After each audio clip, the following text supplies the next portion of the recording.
जी हाँ, तो आइए शुरुआत करते हैं। और आज पूरा हिंदुस्तान अपनी सेना पर गर्व कर रहा है। गर्व की बड़ी वजह भी है क्योंकि हमारी सेना ने चालाक चीन को उसकी औकात आखिरकार बता दी है। कई महीनों से एलएसी पर हेकड़ी दिखा रहे चीन को कूटनीतिक और रणनीतिक दोनों ही स्तरों पर मात मिली है। बॉनी ब्रिगेड अपने बिल में वापस लौटने लगी है। सबसे पहले देखिए हमारी ये एक्सक्लूसिव स्टोरी।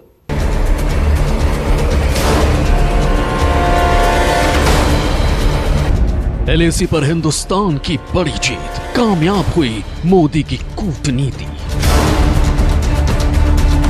मोदी ने चालबाज चीन को झुकाया, 130 करोड़ हिंदुस्तानियों को गर्व कराया।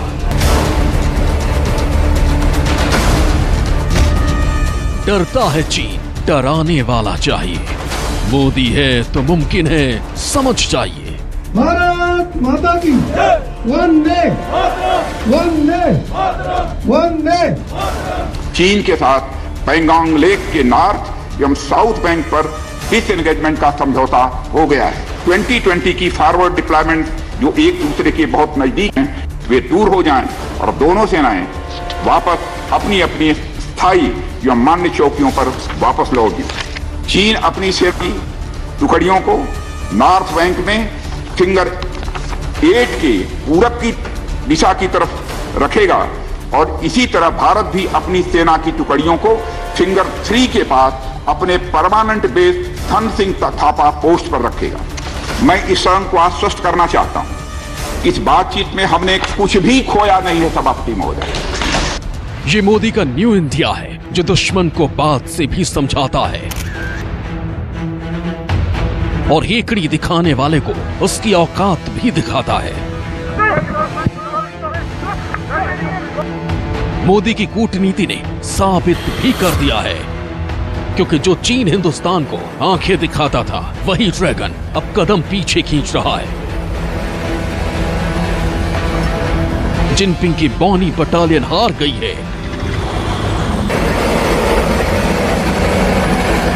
ये हिंदुस्तान की सबसे बड़ी जीत है। ये भारतीय सेना की जीत है। ये प्रधानमंत्री नरेंद्र मोदी की सबसे बड़ी जीत है। भारत के फौलादी इरादों से साफ है कि चीन झुकता है, बस झुकाने वाला चाहिए। एलएसी पर हिंदुस्तान कदम। पैंगोंग त्सो लेक का ये वही इलाका है जहां भारत और चीन के सैनिक पिछले करीब 10 महीने से एक दूसरे की आंखों में आंखें डालकर डटे हुए हैं, लेकिन अब ये बर्फ पिघलने लगी है। पैंगोंग त्सो लेक के पास विवाद को लेकर भारत और चीन के बीच समझौता हो गया है। समझौते के तहत दोनों देश अपनी अपनी सेनाओं को पीछे हटाने को लेकर सहमत हुए हैं। साथ ही अप्रैल 2020 से पहले की स्थिति को अब लागू कर दिया जाएगा। इसी समझौते के तहत बुधवार से दोनों देशों की सेना पीछे हटने लगी। दोनों देशों की सेनाओं के पूरी तरह से हटने के बाद 48 घंटे के अंदर सीनियर कमांडर लेवल की बातचीत होगी और बाकी मुद्दों पर भी समाधान निकाला जाएगा। चीन के साथ पैंगोंग लेक के नॉर्थ एवं साउथ बैंक पर डिसएंगेजमेंट का समझौता हो गया है।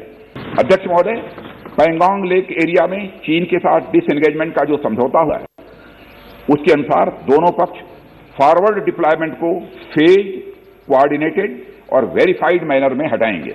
भारत और चीन के बीच 26 जनवरी को 9वें राउंड की बातचीत हुई थी। भारत ने ड्रैगन को उसी वक्त क्लियर मैसेज दे दिया था कि विवाद वाले इलाके से सैनिक हटाने और तनाव कम करने के प्रोसेस को आगे बढ़ाने की जिम्मेदारी चीन पर है। अब ये समझिए कि समझौते के तहत आगे क्या होगा। फॉरवर्ड इलाकों में दोनों देशों ने सेनाओं की तैनाती की है, वो अब चरणबद्ध तरीके से पीछे हटेगी। चीन अपनी सेना की टुकड़ियों को उत्तरी तट पर फिंगर 8 के पूर्व में रखेगा, वहीं भारत अपनी सेना को फिंगर 3 के पास स्थित अपने स्थायी base major Dhan Singh Thapa post पर रखेगा। इसी तरह की कार्रवाई पैंगोंग के दक्षिणी तट पर भी दोनों देशों की सेनाओं की ओर से किया जाएगा। चीन को भारत के शर्तों के आगे आखिरकार झुकना ही पड़ा। बीते 10 महीने से ईस्टर्न लद्दाख में भारत और चीन के बीच चला रहा तनाव अब खत्म होने के कगार पर है। अगले 48 घंटों के भीतर भारत और चीन की सेनाएं पैंगोंग त्सो एरिया में अपने अपने एरिया में वापस लौटेंगी। ये जानकारी रक्षा मंत्री राजनाथ सिंह ने आज संसद में दी है। जाहिर तौर पर दोनों देशों के बीच चला आ रहा तनाव अब खत्म हो सकता है, जिसको लेकर अब दोनों देशों के बीच सहमति बन चुकी है। पिछले 10 महीनों में LAC पर भारत और चीन के सैनिकों के बीच कई बार झड़प हो चुकी है। चीन भारत की जमीन पर गिद्ध वाली नजर रखता है, लेकिन हिंद के शेरों के दृढ़ संकल्प के आगे ड्रैगन घुटनों पर आ गया है। बातचीत के लिए हमारी स्ट्रेटेजी तथा अप्रोच माननीय प्रधानमंत्री जी के इस दिशा निर्देश पर आधारित है कि हम अपनी 1 इंच जमीन भी किसी और को नहीं लेने देंगे। दरअसल LAC पर 8 पॉइंट्स हैं, जिन्हें फिंगर्स कहा जाता है। चीन पिछले साल फिंगर 8 से बढ़कर फिंगर 5 तक पहुंच गया था। भारत की आपत्ति के बाद भी चीन इस इलाके में निर्माण करता रहा।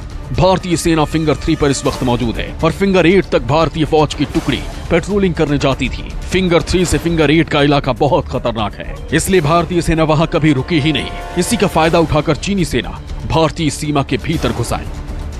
इस समझौते पर चीन के रक्षा मंत्रालय ने कहा है कि चीन और भारत के बीच हुई कमांडर लेवल की 9वें दौर की बातचीत में डिसएंगेजमेंट पर सहमति बनी थी।